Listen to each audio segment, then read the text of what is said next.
What's good, everybody? The Washington Wizards lose a really close game at home, 130 to 126 to the Atlanta Hawks. I'm about to say the Braves, Lord Hammers. So the Hawks. So we're going to talk about that. We're going to recap and talk about that. We got a mailbag question from an audience listener, and then we're going to chop it up at the end like we always do. Next on Locked On Wizards.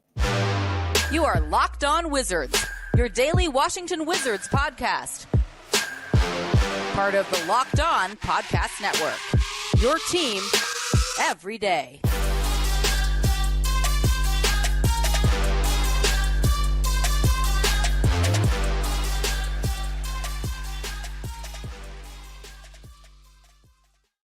What's good, everybody? It's your boy Brandon Scott again with my guy, the real Ed Oliver. And we appreciate you guys making Locked On Wizards your first listen every day. We are free and available wherever you get your podcasts and on YouTube. Part of Locked On Podcast Network, your team every single day. And tonight's episode is brought to you by PrizePicks, the easiest and most exciting way to play daily fantasy sports. Go to prizepicks.com/LockedOnNBA and use code, all lowercase, LockedOnNBA for a first deposit match up to $100. So tonight we are going to recap the Wizards' close loss to the Atlanta Hawks, losing to them 130 to 126. We're going to answer a mailbag question from y'all, and we're going to chop it up with you guys at the end like we always do. So we're going to slide right into it. The Wizards lose a close game, pretty much even. Now, if we won two halves or 2 quarters, they won 2 quarters. We made a drive at the end, but subsequently we came up short. So looking at this game, what was the biggest factor with the Wizards losing this game? Was it the same old MO, rebounding and perimeter defense, or what was it?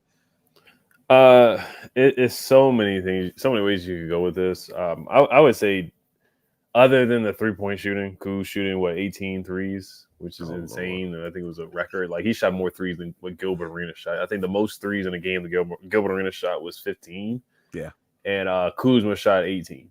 And we know Gilbert Arenas was, hibachi and one of the best 3-point shooters that we saw in the history in the history of the NBA. One of the most clutch 3-point shooters as well in the history of the NBA in the regular season for sure. So, but that was just inexcusable by Kuzma. I know Kuzma put up 38 points, but still. But to me, honestly, it was the defense. The defense was awful. I'm not gonna say the Hawks played good defense either.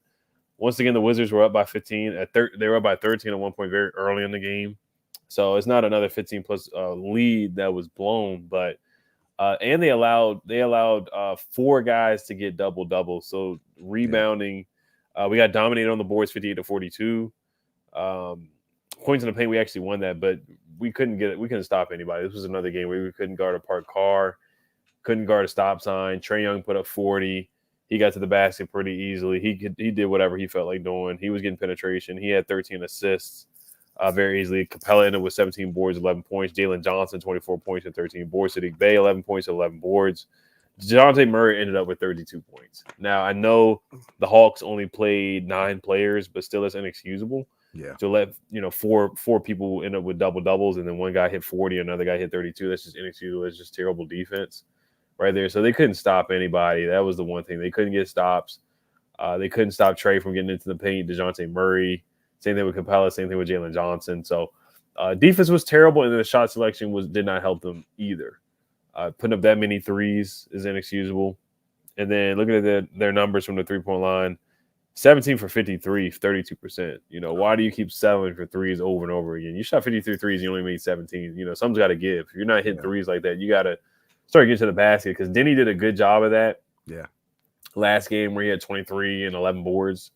I thought they got away from that and they settled way too many times and settled for threes, where this is a game where the pace was pushed for sure. They did get some fast break points, but when you're settling for threes and you can't defend at all, then it's just a formula for a loss for sure. Yeah, I agree on all points, man. Defense was abysmal as usual. Yeah, I mean, it's our MO. We're just a bad defensive team. But looking at the tail of the tape, I mean, we got out rebounded 70 to 47. I mean, they got 12 offensive rebounds and it led to 20 second chance points.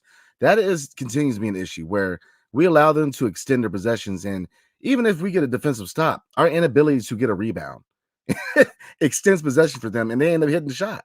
I mean, it's just, we have to get better at rebounding, man. Defense, like I said, atrocious. Getting into the stat line, I'm going to go ahead and get it off my chest because I've been thinking about this for a while now. 2 people to kind of let me down. One, Kyle Kuzma. Yeah, on paper, 38 points, 8 rebounds, 5 assists. Got you. But it took 31 shots for him to get 38 points. He shot 15 for 31, so I guess he shot a little less than 50%, but still. I mean, I'm with you, E. 7 for 18 from 3. I mean, 18 threes, man. I mean, look, we know that Kuz can hit threes, man, but this is not Ray Allen here, man. Like 18 threes is too much. I mean, we both said it that he is too reliant and settles too much on those 3-point shots, man. He's got to get other people involved. I mean, here's my thing. Yeah, you saw 13 points from Poole, 14 shot attempts, but Jones 14 points, Denning 17 points. But can you imagine if they had more ball movement, how their stat lines would look? I mean, you gotta get other people involved, man. I mean, we get too stagnant, and it slows his offense down. So that really bothered me. Yeah, like I said, on paper, you look at it, it's like 38 points. Okay, he's rolling, but then 31 shot attempts. I mean, they've got to spread this ball around. We cannot continue to do this 3-4 seconds in the shot clock and launching the ball. It's got to get better than this. It has to be more efficiency. I mean, and that's what I'm at with Kuz, man. Kuz can score. I'm a big fan of Kuz. He can score. He knows how to utilize his size as far as the score, but efficiency has to get better. And he has got to stop being so reliant on that 3-point shot. Utilize your frame. He has the ability to drive more. Try to draw more fouls. I mean, he's just, it frustrates me. Look at the Gaff, man. Like I said, big Gaff fan. But I'm gonna say the same thing about him, and it really comes down to this conclusion: empty stats. You look at Gaff, 10 points, 9 rebounds, 4 blocks, yes. But then, okay, what did his counterpart do? 11 points, 17 rebounds. 17 rebounds. So I mean, again, you look at the stat line on paper, and it's like, yes, okay, Gafford he's putting up minutes for a guy who is running an average center in the NBA. But then if you look at his counterpart, they're eating, man. I mean, so they're empty. In my opinion, they're empty stats. And the same thing with Kuz. Yeah, he dropped 38 points, but then efficiency is always an issue. And then how is he getting a lot of these points? It should not take 18 3-point shots. I mean, that's crazy. I mean, that's got to change, man. We got to start spreading this ball around because I don't see many players in this league who should be taking 18 3-point attempts. I mean, it's just ridiculous. So look at, like I said, the rest of the starting 5.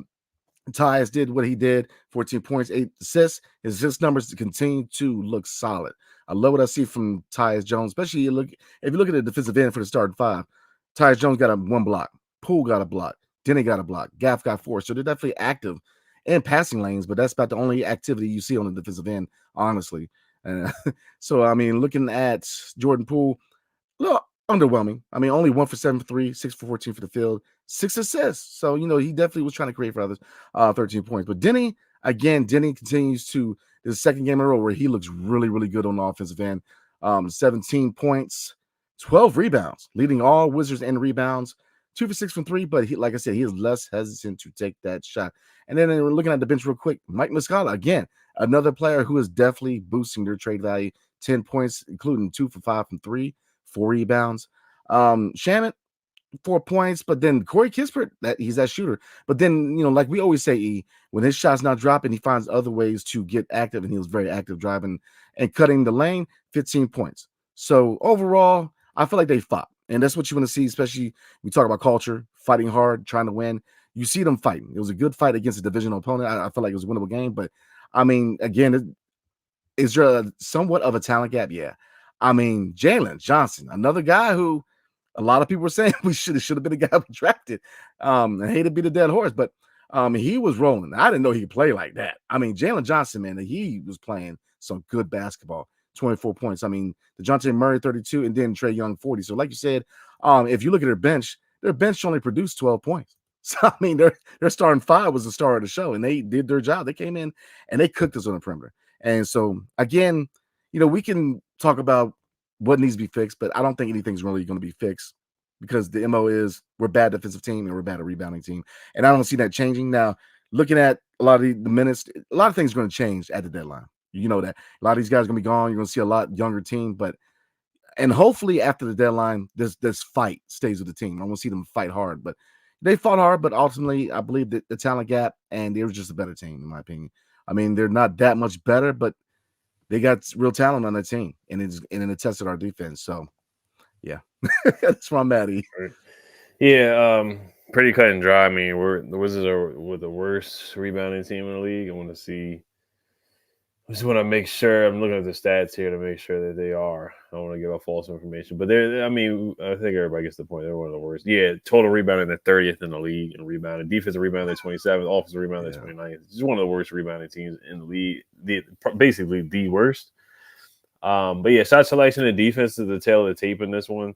And then I know a lot of people are disappointed with, kind of the usage that Bilal has gotten. Some of it, he does need to be more aggressive, but, you do have a lot of veterans that are getting up a lot of shots. So it is for a rookie to come in and hunt shots. We don't we want him to organically get his shots, but he does need to be more aggressive. But, and West does need to call some plays for him to get him warmed up. And when he gets the rebound, just, push it when he can, of course. 4 boards, 3 assists for Bilal, 2 points. Johnny Davis with another DNP. I don't know what's going to happen with Johnny. I don't think he's going to play at all, honestly. Again, he'll get some playing time, maybe in a blowout or whatnot. An injury, knock on wood, happens. He has to step up and play. Even when that has happened, he still hasn't got playing time. DeLon Wright has been hurt he's finally back. He still hasn't. Johnny didn't get playing time then. The thing with Bilal, 2 points. The last couple of games, he just hasn't really. He had a stretch where he was, he had 20 points, 10 points, 15 points here and there. Recently, he hasn't really gotten in a rhythm or got a lot of shots, honestly. So I have seen a lot of people upset about that, but I think once the trade deadline happens, that's just when you're going to look at Bilal, get more playing time. So right now, there's just a lot of veterans on the team that are going to be shopped and traded. We already saw a trade with the Knicks happen. So I think you just got to wait on Bilal, honestly, to get more minutes. He should be getting more minutes and more touches, but right now, with so many veterans on the team, you're just not going to get that. And yeah, like you said, Muscala, he has played a lot better recently. He's been playing pretty well. Yeah, I mean, like you said, you're going to see a completely different team after the deadline because the first dominoes are starting to fall. And then Nobi, was that first domino. Looking at Toronto, man, looked like Siakam's on his way out of there too. So, the Eastern Conference, a lot of these teams, they're on the fence of whether they want to rebuild or start moving these pieces. They're starting to make these deals. So I definitely see the Wizards being very, very active going towards the deadline because look, we're getting close. We're already in January, and the first and second week of February is the trade deadline. So we're getting close. So we're gonna go ahead and move on. Are the Washington Wizards getting a fair shake in the media? We're gonna talk about that next. But before we do, the nice episode is brought to you by PrizePicks.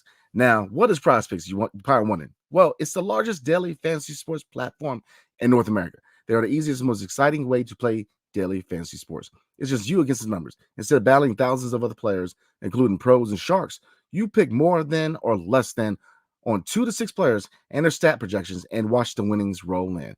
With basketball season here, you can now pick combo projections across football and basketball for the Specials League, a league created specifically for combo projections that includes 2 more players for different sports or leagues. For example, LeBron James plus Travis Kelce at a 10.5 combo of 3 points made plus receptions.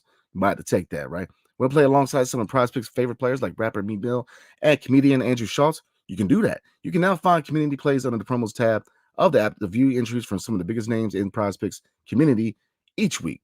PrizePicks even offers a reboot policy so that your entries stay in play, even if one of your players gets injured. For football and basketball games, if you have a player who exits the game in the first half and does not return in the second, that player is rebooted.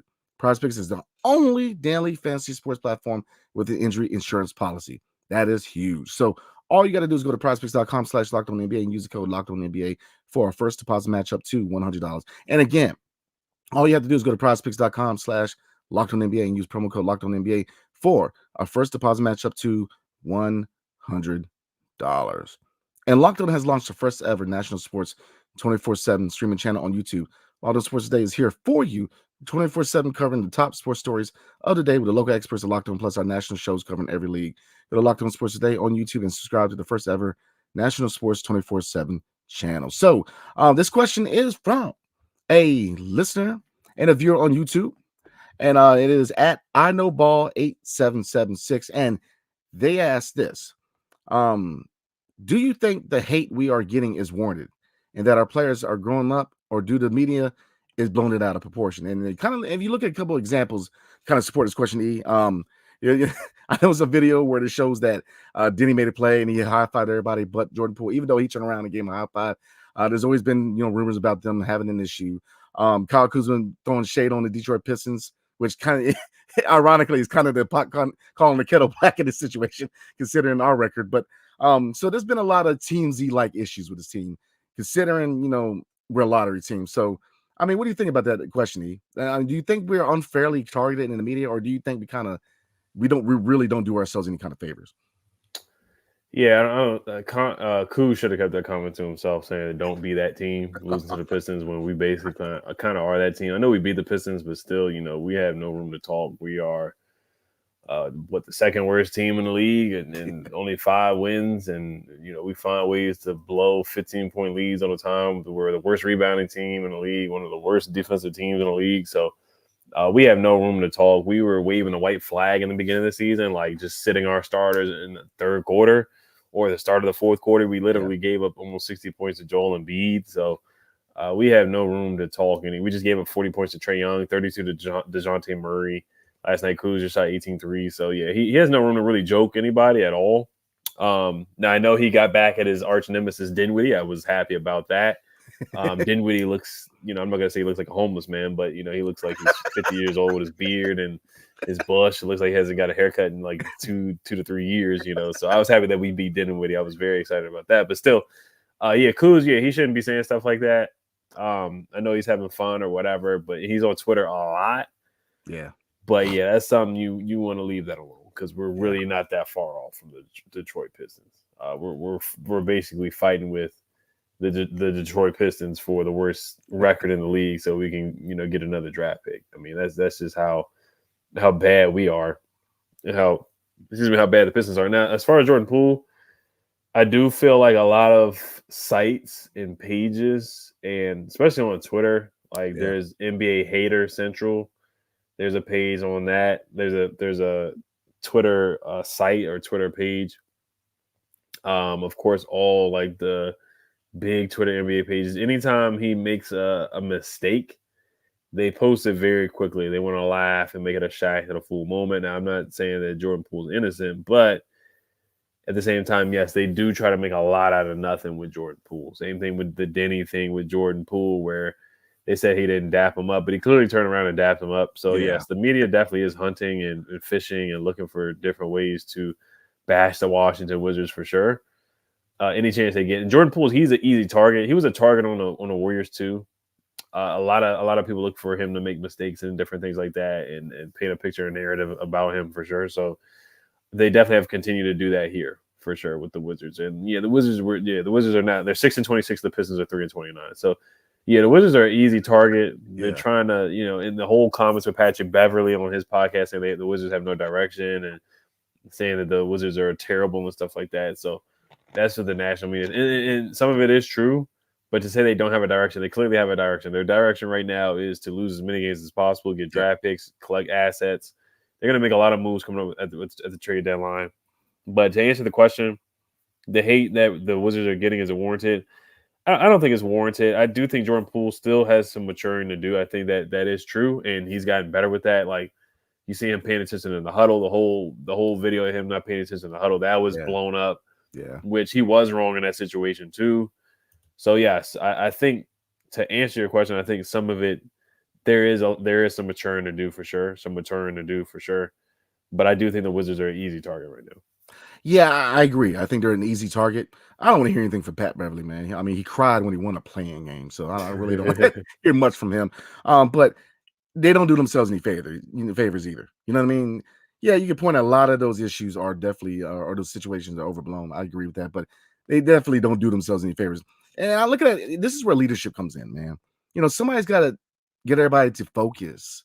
Stop worrying about Twitter. Stop worrying about all these other. Look, they're a lottery team. Like, you're a team that's trying to develop and trying to build a culture of winning. That's not on Twitter. Stay off Twitter. I mean, play. They need to be locked in and focused and trying to get better and trying to improve instead of worrying about Twitter and all this other. And that's the really most, to me, the most frustrating part of this team is that you got certain people, and I'm being 100 about it. You have this team that's trying to be Hollywood, and you won 6 games. Like, stay off Twitter, man. Like, stop worrying about, look, you need to lock in, because, I mean, let's be real. A lot of his going to roll in the next 4 weeks. I mean, you're going to see a completely different team at the deadline, because, look, this front office ain't playing. It behooves them to start rebounding and get this team competitive, because, look, you making a move in what, 4 or 5 years. Either they going to the Commonwealth or they staying in Chinatown. But either way, they need a winning product. They brought this front office in to rebuild this team and get it competitive. There's no more of this, trying to play in and all this AC. They're trying to win. And, right now it's about building the culture. All this playing around and all this, it's got to stop. And, I'm looking at Coach Wes Unseld Jr. And I'm saying this. I don't know what goes on in the locker room. But to me, he's got to reassert himself as head coach. Stop letting you need to settle these guys down and say, look, this is what we're trying to do. Trying to build a culture here. We're trying to get better. Stay off all the social media and all this crazy stuff, because that everybody's looking at you, especially with Jordan Poole. Everybody's trying to find a reason to get at this guy. And I think a lot of it is unfair. I don't like seeing that, man. He's, at the end of the day, he's a young man. Yeah, he's a young guy who just got millions of dollars. Half of us be acting crazy too. I'm just saying it's hard to tell what I'll be doing with $1 million in my pocket. I mean, look, he's a young guy. He's still trying to find out who he is as a player in the NBA. He comes over from a situation where, he played with perennial Hall of Famers, in my opinion. Stephen Curry is definitely a first ballot. Clay, he's definitely there, in my opinion. And Draymond, guys who, they're champions. Going to a situation where, he's the guy or he's kind of the co-guy with Kyle Kuzma. So they got to lock in, man. They definitely got to learn how to keep that outside noise outside and worry about what's going on in the locker room and just focus on trying to get better, man. Because, look, you got a lot of players who are fighting for the next contract. And when I say next contract, that contract is, let's be real. There's players on this team that this may be the last time they play in the NBA. I mean, Gallinari, man, ain't looking too fast these days, man. I'm just saying, if you look at Muscala, man, at his age and his track record, realistically, how many more contracts is he going to get? You know what I mean? And, you got Tyus who's, fighting for the next place in his NBA contract as far as his career. So you got guys who are fighting. Focus on playing and fighting, man. The outside noise, forget everybody, man, because everybody's going to try to come at us for the stupidest reason. Like, ain't anybody going to give a high five. Come on, man. It's like, really? That's all you got? So that's where I'm at, man. I want to see them focus. Don't worry about the outside noise. Jordan Poole, he's a young man. Keep getting better. This is what I want to see from Jordan Poole. Keep getting better. And, I want to see him succeed, whether it's here in D.C. or whether it's somewhere else. But I definitely want to see them lock in and just block out the outside noise. Definitely 100%. I mean, yeah, they got a long way to go with this rebuild, and they got to focus. They're still gonna lose a lot of games, so they're still gonna be an easy target for sure. So I mean, yeah, they're gonna be easy target. They're gonna be easy target. I do like what JJ Redick had to say about Bilal giving him the keys, but we'll probably talk about that later, like the New Year's resolution. Yeah. So that's one positive thing that I've seen from some media sites online. Yeah, I'm with you, man. And like I said, if they do not give anybody kind of ammo and just focus and play their game, they'll be all right, man. They'll be just fine. So we're gonna get into the Pistons have rightfully so. They've gotten a lot of negative media attention for losing 27 games in a row, and they've earned that for sure. They have, but the Wizards have no room to talk any trash. No, like what? What? And before we move on, man, it's funny because they were talking about Steven Silas, who used to be the head coach of the Rockets, and now he's the assistant coach for the Detroit Pistons. They're talking about how he's the unluckiest coach in the NBA because if you remember, they had that losing streak in Houston, and then he was part of the staff in what was that team? I'm trying to think, there's another team, the Charlotte Bobcats at the time, when they had that long losing streak. So they call him the unluckiest coach in the league. So, but yeah, Detroit, we'll see. Like I said, we're not a Pistons site, so I don't care. But I mean, they have too much talent.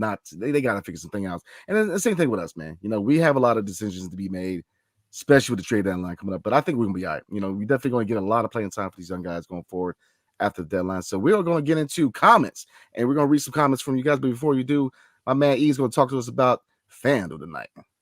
Yes, sir. Today's episode is brought to you by FanDuel. For regular season is wrapping up, but there's still time to get in on the action with FanDuel, America's number one sportsbook.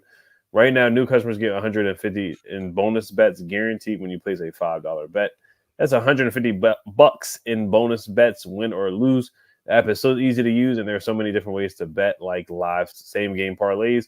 Find bets in the new Explore tab. Make a parlay in the Parlay Hub, the best way to find popular parlays and more. So visit FanDuel.com/lockedon and make your first bet a layup. FanDuel, official partner of the NFL. What was I going to say? So the moneyline bet, if you do want to get that free $150 in bonus bets, I would say the Commanders play the Cowboys on Sunday, but that game, I'm not going to say they're going to win, but I think it's going to be a little bit closer than what people think. And but I let's see who do the Wizards play next. You could probably make that your shoe-in bet. We got the Cavs twice. Cavs. We got the Cavs. Okay, so yeah, you can take the Cavs money line. That would be an easy $5 bet, and you get the $150 right there because it's going to be in Cleveland, so the Cavaliers are certainly going to win that. Oh yeah, but I mean, as far as Commanders, man, go ahead and lose that game. I need that. Yeah. I need that pick, man. Right? Yeah, they're the second pick of the draft right now, currently. Yeah, so at this point, don't even worry about winning. Right, just lose the game, man. So we'll go ahead and move on to comments, man. If you see any comments, go ahead and pull them up, man. There's only about 1, 2, 3, 4, 5, 6, 7, 8, 9. There's 9. Not a lot. There's 34 people in the chat tonight. A lot of people relaxing tonight on New Year's Day. Oh yeah, hey, happy 2024, everybody. So yes, sir. Appreciate you guys. This is the first broadcast of the new year, so definitely appreciate you guys tuning in tonight. So we're gonna start it off. Edon Rose says, now that's the rebuild team culture we were looking for.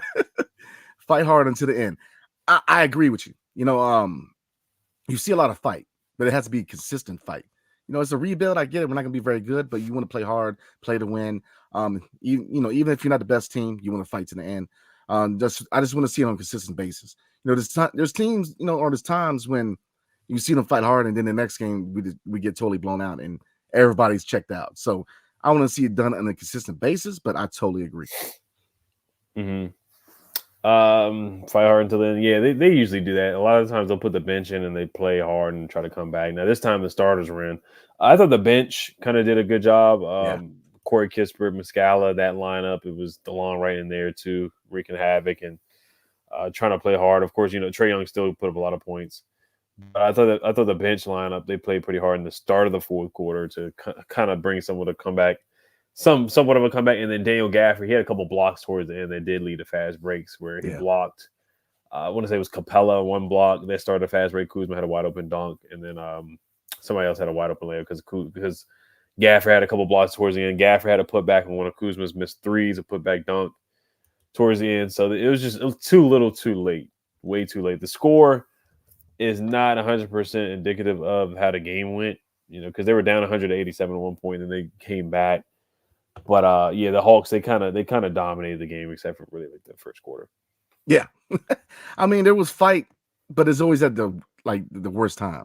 Mm-hmm. Like you fighting back. They know how to fight from deficits, man. But yeah, my thing is this: you should never be in that position, man. Right. Come out the gate hot and try to maintain. But I definitely agree. The sign says Kuzma taking 23s doesn't sit well with me. Also, what's going on with Gafford? He looked so uninterested, minus a couple of blocks. And that's why I said that, I'm a fan of both guys, man. I think both guys have been really good pieces on this team, man. But my thing is this: a lot of their stats are empty stats because, on the score sheet, you're looking at it, it's like, okay, he had a good night. But, I mean, if you look at Kuz, he can score, but it takes a lot of shots to do it, man. And he settles for jumpers, especially three-point jumpers, way too much. At his size, I feel like he can drive more. I think he could definitely put the ball on the floor and create more. He's got to use the guys around him. I mean, Denny, if you look at Denny and Tyus, especially those two, and obviously Jordan Poole, if Jordan Poole and Kyle Kuzma can kind of lessen the temps and really rely on Tyus and Denny on the starting five, then you can see them kind of eat more. But 18 threes, man, that's way too much, E. Yeah, it is. It's a lot of threes to take in one game, and Kuz is getting a lot of shots. 38 points is, it looks good on the stat sheet, but it's just the volume that he's taking them. 18 threes. That's a ridiculous amount. He made 1 3 off the backboard. I saw that towards the end of the game. Yeah, but it's just if Kuz takes 18 threes, most 9 times out of 10, we're probably gonna lose. I hate to say it, but I mean that's real talk. Real talk, man. DMV for life says DG doesn't want to be here anymore. He's been really bad the last couple games. I'll say this, man. And I've had the pleasure to actually talk to Gav, man, interview over at practice facility, man. And I'll say this, man. He likes being in DC. I mean, he's definitely. But the thing is, a lot of these vets know what it is. The trade deadline's coming up, and they know that the state of this team is they're in a rebuild. So a lot of them are kind of, in a certain degree, looking back and kind of seeing where they're at because, the Knicks has shown interest. And I could definitely see him fitting with the Knicks, replacing Mitchell Robinson because Mitchell Robinson's out for the year. So he's got value. There's teams looking at him. So you best believe, I say it and I say it again, man. Everybody on this team outside of Bilal Koulibaly is a tradable asset. Now, obviously, some are a lot more learned than others. Like, if you look at Kuz, he's the best chance to get a first-round pick. But is he necessarily have to be on the move this offseason or this trade deadline? No, not necessarily. I see him more of a fit as an off-season move. Gaff, he has a good contract. And I feel like he can be that backup backup center of the future for this team. I mean, but is he starting material? Again, I see a lot of empty stats. He's got I see him bulking up, but still, I mean, he's limited, especially offensively. He's very limited. Even defensively, he struggles against stronger centers. A lot of his blocks come off of help defense. So again, I like DG, man, but if they find the right deal, I say go for it. I mean, why not? Because right now you're trying to find all the assets you can and get as much draft capital as you can. So yeah, he the game that they won against the Nets, I thought he got into his own head. He got a technical foul, didn't really unnecessary foul on Nicholas Claxton. He got a technical foul, and Muscala just played better. He was the better fit in the game. He was just better he just presented a better matchup. So West went with the hot hand of Muscala. This game against Capella kind of got the better amount of time, 17 boards. Just have 17 rebounds. Not all on Gafford. Not all Gafford's fault, but a lot of the centers we play against, they ended up with double doubles easily. And every game we see Gafford, the other big is getting double doubles. But yeah, he had some really good games. He's just got to be consistent. He had a stretch where he was playing really, really well. Now he's kind of had some kind of a slump the last two games. So we'll see if we can break out of it against the Cavs. We'll talk about a preview tomorrow going up against Jared Allen. So that should be a really intriguing matchup there. Maybe he can have, that's a game where he can definitely lock in and be like, hey, I'm not going to let Jared Allen have 20 rebounds against me. That should be a goal for him against the Cavaliers for sure. But yeah, I like Gaff. I think he's a really, really, really good backup big, but right now he's the only big that we really have. So he has support. So our guards don't do him any favors, but he just, he struggles against bigger bigs that are just stronger than him. And just, we talked about it so much. Every day that comes to town, Mark Williams had 20 points, 20 boards. So yeah, I tip my cap to Gaff a little bit that, he's trying, but there's nights where it's just like, the other big men are just dominating us, and there's nothing that Gafford can do about it sometimes. So, but like I said, I'm a fan of Gafford. I love his game. I really do. I think he plays hard. Yeah, it's my guy, man. Like I said, I've adopted Gaff, man. That's my guy. So I'm a big fan of him, man. It's just, we got to be 100. You know what I mean? I definitely think he could be a good part of this team. It's just starting wise, man. He could dominate second unit. I mean, if you look at backup bigs, he's probably, if not the best, one of the best out there as far as being running with second team. So if we can have him second team, I think it's an asset. But yeah, I mean, it is what it is. We're gonna do one more comment and call it a night. Lot of good comments tonight. Let's see. The unknown ism. Says Wes Unseld Jr. has got to go. Man, it's got, like we were talking about Sam Howell before the show. I want to I'm trying to keep the faith, man. I do want to see Wes Unseld Jr. succeed in DC, but here's keeping it in the 100.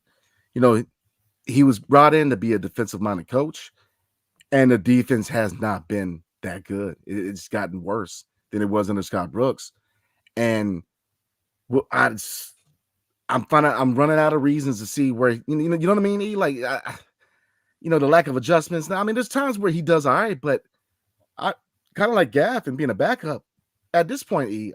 And this is my humble opinion, but he's better served as an assistant coach. I just don't see it anymore. I mean, the defense has not improved, and I know that it's not all on him. It has a lot to do with going over from the Tommy Shepard era, which was abysmal and heartbreaking. But and getting to a competent front office. But have we always had the roster to support a system? I'm gonna say no.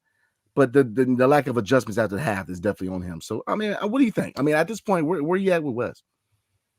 Oh, Wes, yeah, I've already made my decision on Wes. Yeah, he's just not the guy. I mean, like you said, he's a really good assistant coach. I think he's a good, if he was the assistant coach on the Nuggets like he was, I think that's the best role for him, being under Mike Malone. Just right here, just the whole, being a leader of men, just controlling personalities. You know, we saw that with the first season, giving up 15+ leads. The Pistons, the Clippers lost. He set a bunch of records where we got blown out at home by the Nets. I mean, he's been on the wrong side of history multiple times. And defensively, you know, he just hasn't lived up to the hype that he came in with. So there's so many things you can say about West, the rotations, developing the young players. I mean, some you've seen a few players get better under him, but not many, honestly. And some of that's on the organization too. This year, the roster's just not good enough, but you can definitely see some times where it's just like he's not getting the best out of the roster at all. So, but Wes, I think next year, since he got the extension, that will be his last year. But Wes, he's just not the guy here. He's just not the guy. Nah. And I'm with you, man. I think that I would not mind him being part of an organization. You know, especially with, you know, the name involved with the team. But I think it's at the end of the year, man, it's time to start looking for another coach. I mean, you know, even with the them picking up the 5th or 4th year, I don't think there's a guarantee. I think there's the name out there that has some experience, playoff experience, championship experience. It behooves his organization, especially going forward, to go get a coach, man. Because again, he's best fit as an assistant coach. And like I said, I like Wes, but we have not gotten better defensively. So we're gonna go ahead and roll there, man. Definitely appreciate you guys. New year 2024. So we definitely look forward to chopping up with you guys this year, man. So we definitely appreciate you guys tuning in tonight on a holiday, man. So wherever you get your podcast, 5-star review is much appreciated. On the YouTube side, like, subscribe, definitely comment below. Let us know what you guys think about what we talked about tonight. So again, appreciate you guys. Hope everybody has a blessed night. Get ready for the work week because we're getting back into the regular schedule this week. So definitely. But definitely appreciate you guys, man. So hail to the Wizards and peace. See you guys next time.